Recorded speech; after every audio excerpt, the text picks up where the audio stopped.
কত লাগে প্রচুর গরম লাগতেছে। পরে রুবেলকে বলছি, রুবেল আমি দিকে একটা কারণ লই আয়, গত বছর তো প্রতিদিন 2-3টা করে খাইছি না। পরে রুবেলের তো গরম বেশি, কারণ খাইতো না, লগে নিতে না খাইতে না ডরায়।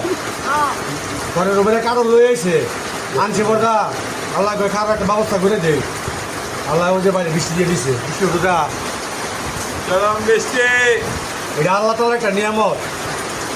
সিজনে যেই ফল আল্লাহ দেয় এটা খাইতে হইব। গরম লাগলেও খাইতে হইব, গরম না লাগলেও খাইতে হইব, ডায়াবেটিস থাকলেও খাইতে হইব, সবভাবে খাইতে হইব। আল্লাহ তাআলার নিয়ামত, এটা খাইতে হবে। আর ওই যে করোনা আল্লাহ দিলে দেখ, ওই যে প্রোটিন, কড়া প্রোটিন খাইলে এনার্জি, সাথে সাথে অ্যাকশন। খুব মজা লাগতেছে, ভালো লাগতেছে। আপনারাও খান, আপনারাও প্রোটিন গ্রহণ করুন।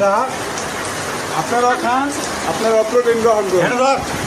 কথা বলবো, আপনারা অনিয়মিত খান, প্রোটিন গ্রহণ করুন, দেহকে সুস্থ রাখুন।